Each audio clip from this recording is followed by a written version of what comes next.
ونصلي على رسول الكريم.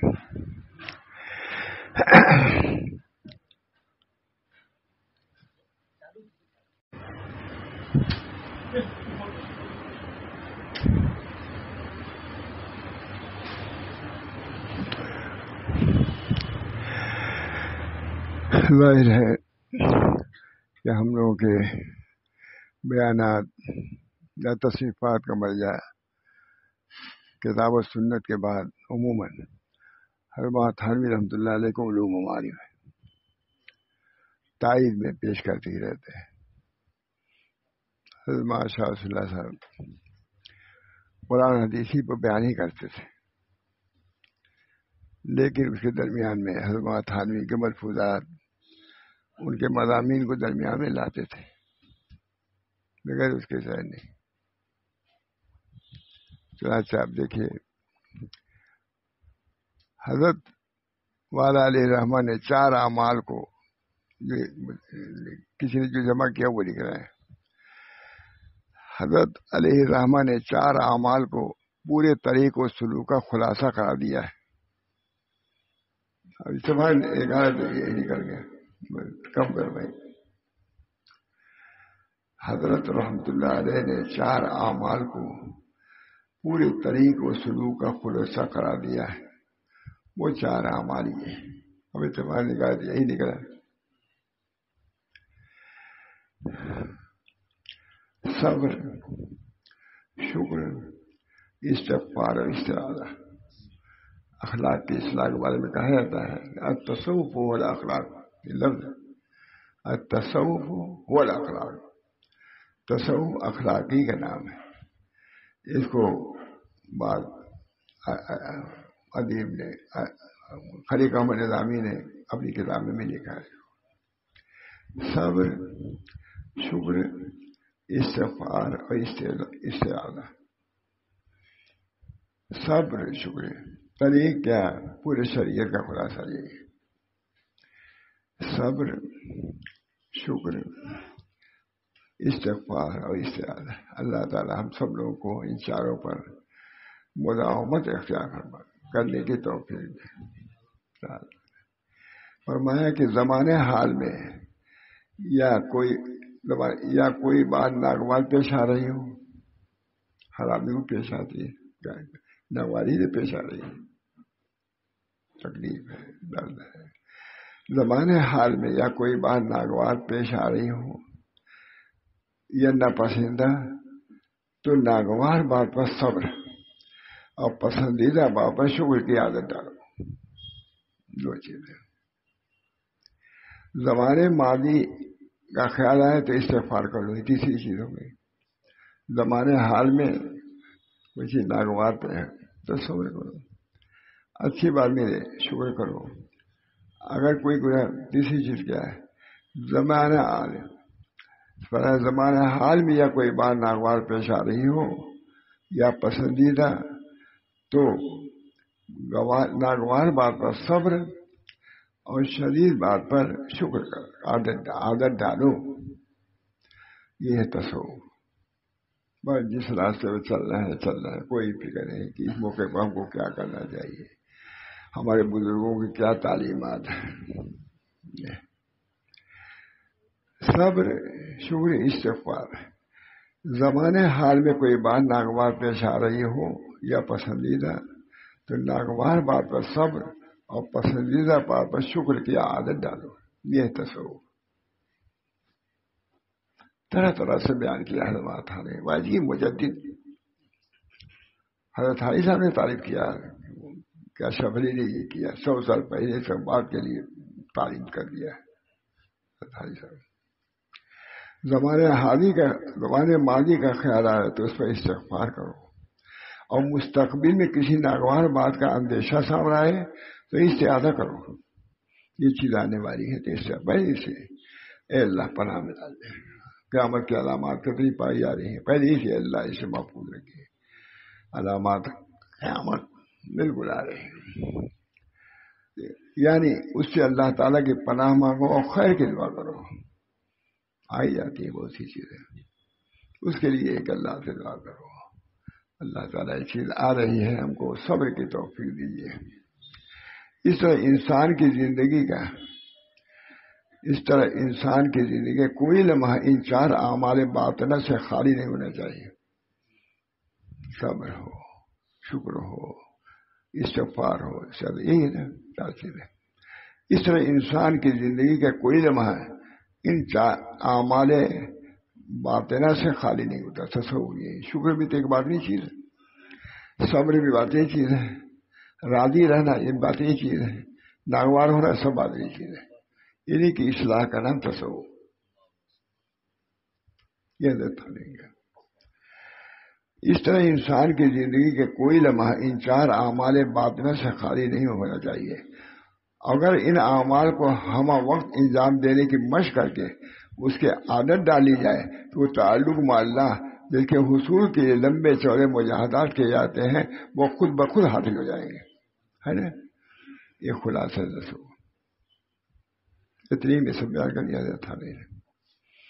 جیسے معلوم تھے سوچتے ہی رہتے تھے، ایک معلوم کتنے عنوان سے اس کو بیان کیا ہے، اور میں کہا تھا انتخاب کرنے والا بھی بہت شخص جو بھی مولانا ظفر احمد صاحب شریک رہے ہیں، مجھے یہی تھا کہ یہ نہیں کر دیا، پھر میں آئندہ دیکھا مولانا ظفر احمد صاحب بھی شریک تھے۔ بہت ہی جامع انتخاب، اور بھی انتخابات ہوئے حضرت تھانوی کے خلفاء نے کیے ہیں، لیکن اسی سے مختصر اور جامع میں نے نہیں پایا۔ اب کسی کے نام تو نہیں لے رہا ہوں، اور میں سوچتا ہوں کتاب صاحب حضرت شاہ رسول اللہ صاحب نے دیکھا بھی نہیں، کسی نام بھی نہیں سنا ہوا۔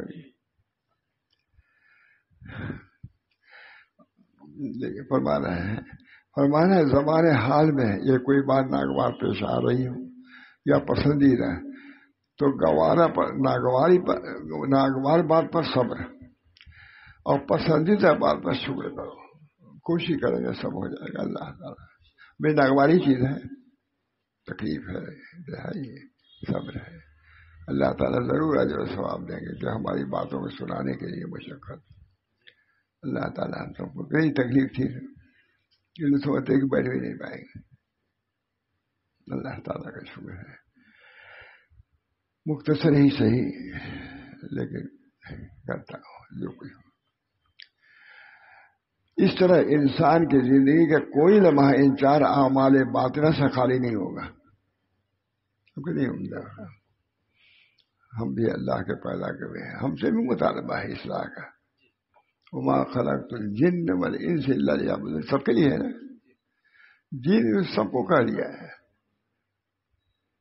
وما خلقت الجن والانس الا ليعبدون، فرشتوں کو نہیں شامل کیا اس میں، تو یہاں پیدا کیا، مکلف بنایا، ایسے تقاضے بھی رکھے جو اللہ کو پسند نہیں، اس پر عمل کرنا پسند نہیں۔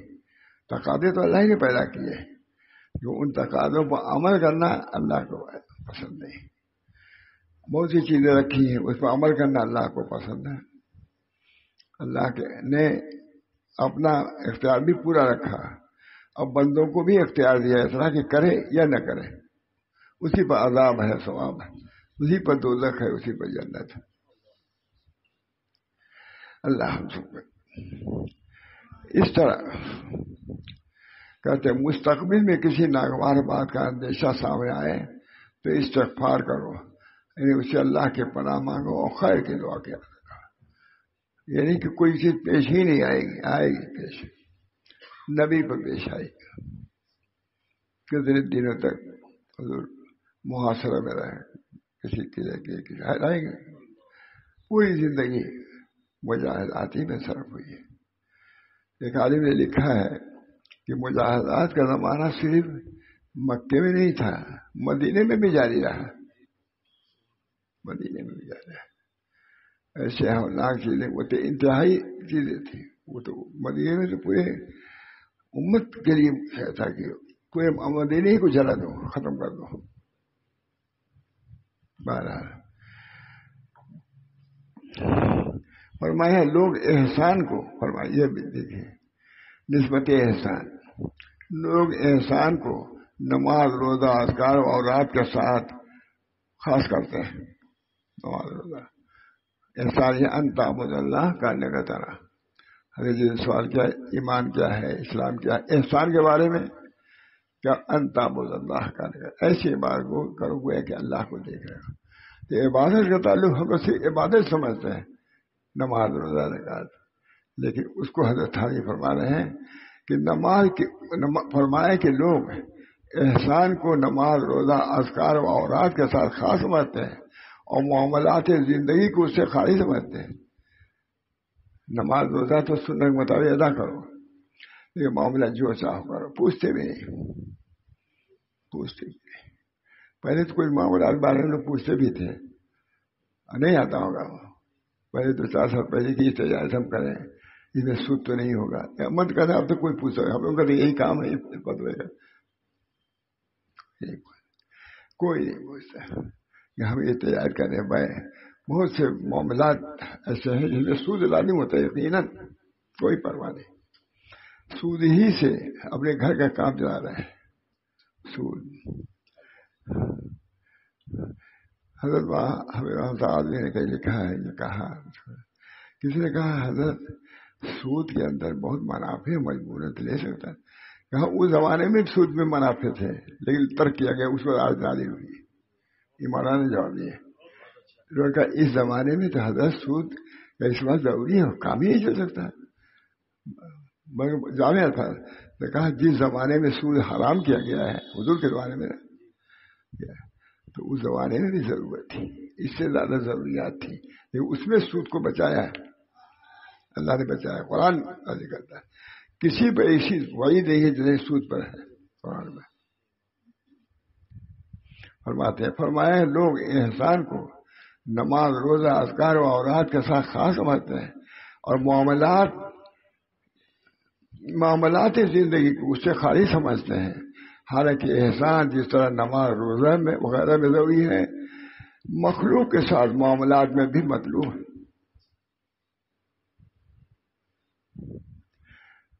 ماں تھاری کو اس میں لکھا ہوا ہے، ظفر احمد صاحب نے لکھا ہے. ماں ظفر احمد ہی صاحب کا حال ہے، کسی لڑکے کو مار رہے تھے کسی سزا میں. کہا بھائی مت مارو یہ تو کچھ کہا. انہوں نے کہا دیکھو اس کا بھی سب جواب ہوگا. اگر حد سے زیادہ تعلیم تربیت میں سزا دو گے تو اس پر تم سے گرفت ہو سکتی ہے.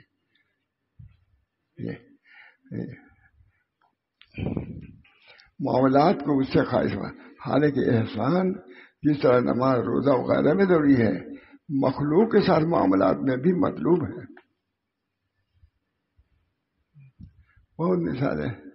ہم چاہتے ہیں نا معاملات میں نرمی کرے ہمارے ساتھ، تم بھی نرمی کرو. تمہارے ساتھ معاملات بعد میں سے ہوتے ہیں. تصور کرو کہ اس موقع پر ہم کیا چاہتے ہیں. ہم یہ چاہتے ہیں کہ نرمی کر کے، تو اس وجہ وہ بھی اللہ کا ہے، وہ تم سے نرمی کا مطالبہ کرو. یہ ایسا حضرت جبریل اسلام نے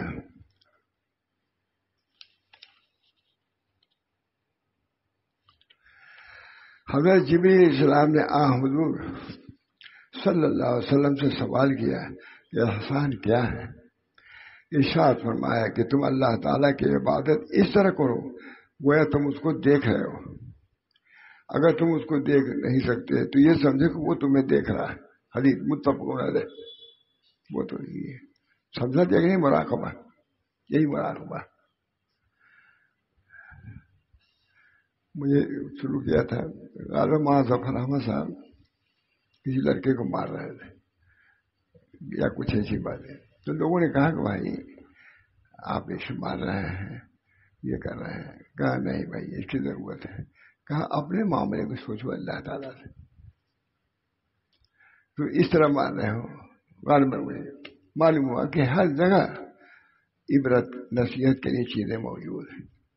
کسی کو تم سزا دے رہے ہو تو وہ بھی اعتدال کے ساتھ دو، شرعی حدود کے اندر دو. میں نے سنا وہ صاحب دلی میں ایک مکتب ہے جہاں ہم لوگ جاتے ہیں، وہی سنا تھا کہ ایک مدرس سے انہوں نے یوں لڑکے کو کیا، پٹک دیا پورا اٹھا کر کے پٹک دیا. اب کلاس شور ہوا دلی کے بعد، ہم گئے تھے مدرسے میں، پھر نکال دیا اس کو، ظالم ہو تم.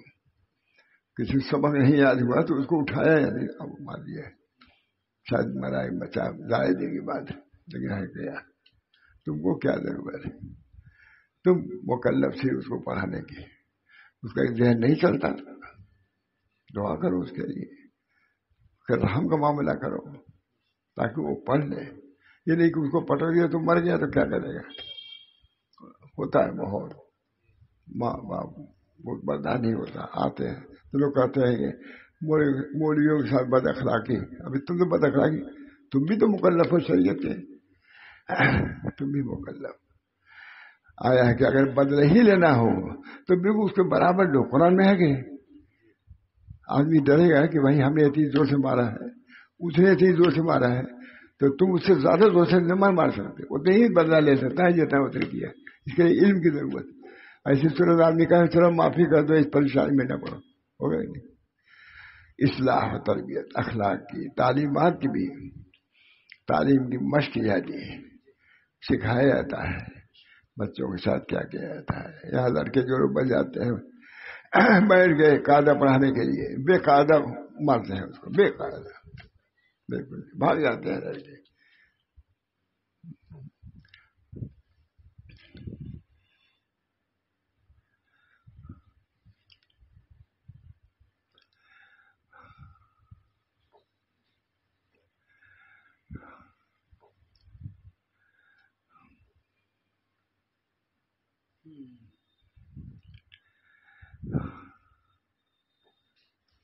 بہت اچھے ہیں.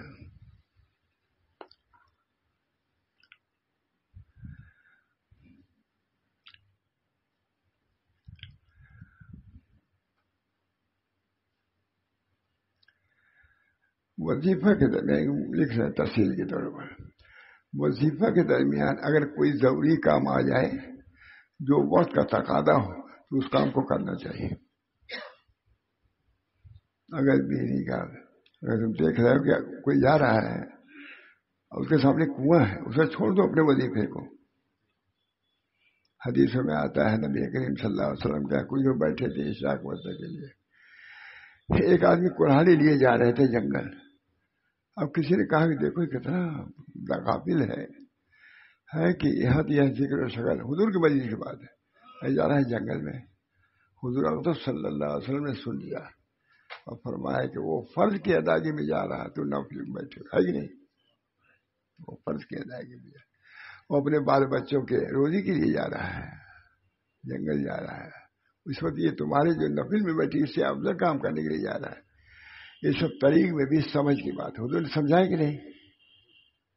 معلوم ہوا کہ یہ نہیں جو بتا دیا بس ویسے کرتے رہو، اس وقت بھی کچھ عقل کا استعمال کرو.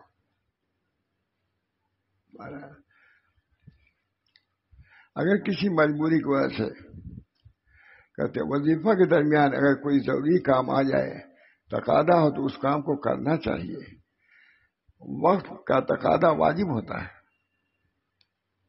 وقت کا تقاضا واجب ہوتا ہے. اور رات و وظائف و نوافل مستحبات ہیں، تو فرض و واجب کو چھوڑ کر مستحبات میں نہیں پڑھنا چاہیے. یہ تجدیدی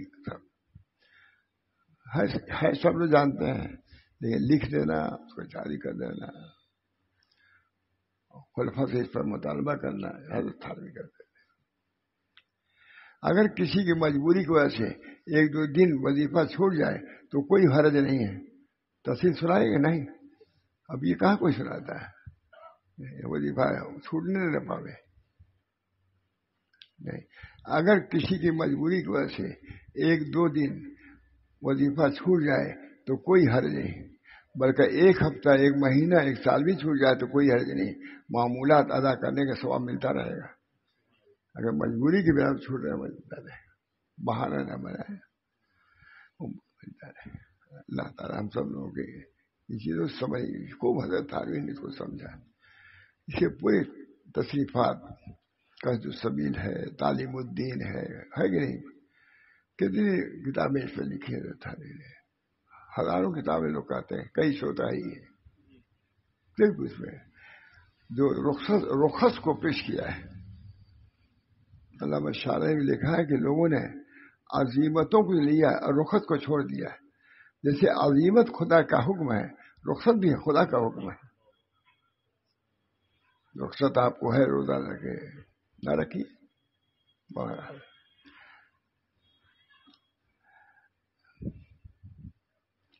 کہتے ہیں جب تک آدمی کسی معمول کے ترک کرنے کا ارادہ نہ کر کے اب ہم کو نہیں کرنا، اب گناہ ہوگا، اب اس کا کیسے ثواب ملے گا؟ اگر اتفاقیہ چھوٹ جاتا ہے مجبوری کی بنا پر، عذر کی بنا پر، تو اللہ تعالیٰ اس کو معاف فرمائیں گے. لیکن یہ تمام آسانی صرف اس شکل میں ہے جب کوئی واقعی مجبوری ہو، بیمار ہو جائے. دیوبند کے کسی عالم کا شاعر بہادر یعقوب صاحب کا معاملہ ہے، ان کو بخار رہتا تھا. ان میں سے ایک بزرگ دیکھ لیجیے، میری روایت میں یہ ہے، بخار ایک بزرگ گئے انہیں میں کہا کہ بھائی بخار ہے، بخار ہے. دوسرے پھر دیکھا بخار، پھر وہی بخار. کہا تم نماز کیسے پڑھتے ہو؟ کہا وضو سے پڑھتے ہیں. کہا اس وقت تمہارے وضو کی رخصت ہے، تیمم کر کے پڑھا کرو. یہ ٹھنڈا پانی استعمال کرتے ہیں اس کو ایسے بخار نہیں ہوتا. اب ان کو وہی کہا دیکھو اپنے دل میں دیکھو، ایسا تو نہیں ہے کہ عزیمت پر عمل کرنے کے جو فرض سمجھتے ہو، رخصت پر کو فرض ہی نہ سمجھتے ہو. یہ اپنے تمہارے ایمان کی کمی کی بات ہے. جب خدا نے کہہ دیا تیمم کر ایسے موقع پر، پھر تیمم کرنا ہی یہی عظیمت ہے. یہ ہے امیر روایات میں گئی ہے. اتنے ماں یعقوب سے معمولی آدمی تھوڑے، تعلیمی کو استاد تھے. معلوم ہوا کہ ایسے موقع پر عظیمت مطلوب نہیں ہے. جب اللہ رخصت دے رہا ہے تو رخصت کو قبول کرو. اس وقت تھانوی کے اس میں ملے گا بہت. جب تک آدمی کسی معمول کو ترک کرنے کا ارادہ نہ کرے. لیکن یہ تمام آسانی صرف اس شکل میں ہے جب کوئی واقعی مجبوری پیش آئے، مثلا بیمار ہو جائے یا سفر جانا ہو. کیونکہ حضرت ہمارا بار بار تاکید فرماتے ہیں کہ معمولات کا ناغہ نہ کیا جائے. اکثر فرماتے ہیں وقت پر کام کیجیے ڈالو تو پھر خود بخود کام ہوتا جائے گا. اس کی یہ بھی ایک چھوڑنا آسانی سے نہیں، چھوڑو. یہ واقعی اگر عذر ہے تو چھوڑنے ہی میں ثواب ہے.